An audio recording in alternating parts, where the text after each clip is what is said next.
Yan, ampalaya dish for the first time!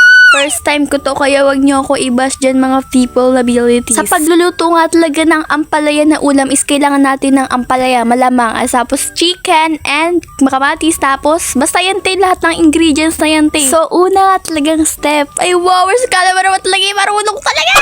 So hihiwain nga muna talaga natin dyan yung onion. Tapos alam nyo ba, ako lang ba yung hindi naluluha kapag naghihiwa niyan, like as in, wala lang, share ko lang ba? Tapos ko na dyan hiwain ang mga onion rings, charis. And ayan te, ina-arrange ko nga talaga siya para maganda nga talaga. Ang next naman is ang kapartner ng sibuyas na bawang. Sobrang satisfying nga talaga nung pinupukpok ko te, tapos tumadalyog nga talaga, grabe naman, nahuhulog na. Ang galing ko na talaga magluto. Hala, nagpupukpok ka lang dyan ng bawang te, ang over mo naman.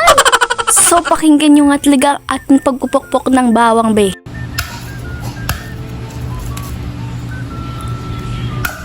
Oo, di ba, te? Sobrang ganda. Pakinggan kasing ganda na nagpupukpok. Pagkatapos kong araw talaga dyan, pukpukin ay babalatan ko nga talaga siya dyan, be. Like, ang bagal-bagal ko pa nga dyan magbalat, be. And then, hihiwain na nga talaga natin sila, tapos pakinggan nyo na nga talaga, like, super ASMR.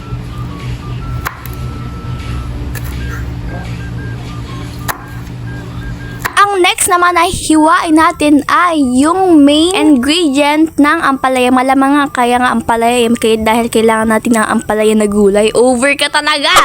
So, sinisimulan ko na nga talaga dyan, hiwain ang mga ampalaya na ito. And tatanggalin ko na nga dyan yung nagpapapait nga talaga sa ampalaya. Bet, like, ang hirap nga talaga ang tanggalin. Sobrang tigas ba naman na malambot na kinemers. So, ako nga lang talaga yung nagluto na mareklamo, be, dahil sa kakapagod nga talaga. Ang hirap-hirap talaga magluto. Tapos, ayun, nalalaglag na nga talaga. Dahil sobrang kaklamsihan, tapos napapaayaw na nga talaga ako. Sukong-suko na ako. Ala, hindi ka pa nga nagluluto dyan, be. Ayoko na! Naririnig yun, nagre-reklamo na tong tao na to. And ayan, mag-proceed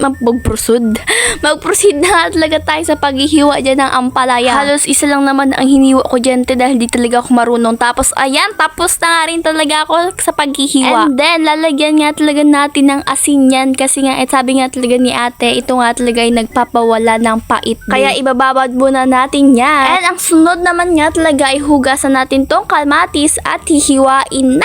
Nga naman, ilagay mo yan ng buo sa ampalaya, be. Ay, grabe ka, hindi mo yan makakain ng buo. Ano yan, mansanas? Over.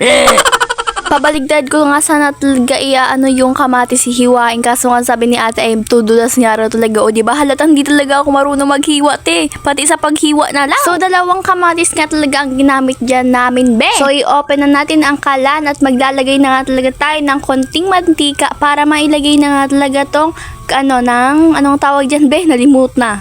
Yung bawang, kaya ayan, ihalo-halo nga talaga natin, like magigisa. Charis, hindi tayo magigisa dyan. Oh, ba, di ko alam te. Tapos isusunod nga talaga natin dyan yung sibuyas. Ayan, i-mix-mix nga talaga natin. Ang dalawa na yan, be, hindi na talaga na paghihiwalay.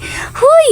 At next naman, itong kamatis, nag-ilag nga talaga ako dyan, be, kasi nga akala ko nga talaga magtatalsik yung mantika kasi nga, be, may basa. So, hindi naman pala. So, papalambutin nga talaga natin dyan yung kamatis. Sabi nga talaga ni ate, ganun pala yun, hindi napalambot yung kamatis. Malamang! And next naman, itong mga manok na to, be, o, diba? Super pretty. Super kabog. May manok pa yung ampalaya namin, be. So, ang tagal-tagal ko nga talaga dito naghahalo, be. Like, nakakapagod ba? Mga kasabi ka na nandito ng... Ilang minutes pa to? Ay, parang napapauwi ka na. So, ayan, super nakakapagod naman nga talaga magluto. Ang ayoko na, babe. Lusuko na ako. Ayoko na magluto. Never na, charis. And next naman talaga natin lalagay yung paminta. Ayan, luto na nga talaga. Wala pa dyan yung ampalaya, babe. Over ka talaga. Eto na nga talaga, lalagay na nga talaga natin dyan yung ampalaya, be, yung main ingredient niyang ampalaya, be. Kasi ampalaya, ano ba? Ampalaya yan, be. Nagagalit na yan siya sa sarili niya. Kaya ayan, be, mix-mix na nga natin. Tapos lagyan na nga talaga natin dyan ng water. O, diba, parang napasobra nga talaga ang tubig, o, be. And limutan nga talaga namin lagyan to ng nor cubes, kaya lalagyan na nga talaga namin. And ayan, ang next naman nga talaga ay 2 itlog be sa ampalaya. Kulang ang ampalaya na yan kung wala nga talagang itlog, kaya ito naman ang next nating i-mix. Ayan, minimix na nga talaga natin. And next naman is lalagyan na nga talaga natin dito sa may ampalaya be. Sabi nga talaga ni ate, halu-haluin ko na nga raw talaga kasi be, babubuo na nga rin talaga yan. Wait na nga rin talaga natin to hanggang sa maluto na tong ampalaya be.